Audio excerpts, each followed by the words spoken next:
பார்த்த கதையெல்லாம் பேசிட்டு இருக்கியாளுவ. நாங்க என்னத்தே கதை பேசணும்? வீட்ல நடக்க பிரச்சனையை தானே பேசணும். நான் இல்ல இந்த கதையை கேட்க வர மாட்டேன். எட்டி கண்ணகி வாட்டி போலாம்.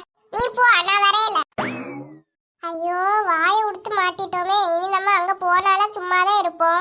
இந்த கண்ணகி வருவான்னு பார்த்தா வரவும் மாட்டேங்கிறாவல. இதுலயே நிப்போம். எட்டி அங்கே இருட்டி ஒரு மாமரம் நிக்குவே, கொஞ்சம் மாங்காய் பறிச்சிட்டு போமா.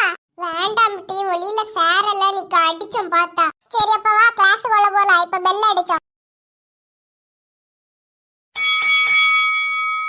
எல்லாரும் வரிசையா வந்து செகண்ட் டேர்ம் புக் வாங்க போணுமா? எட்டி புக் வந்தாச்சு போல. எல்லாரும் வரிசையா புக் எடுத்துட்டு பேரை சொல்லிட்டு போகணும், சரியா? சோபியா. இன்சியலும் சேர்த்து சொல்லுமா.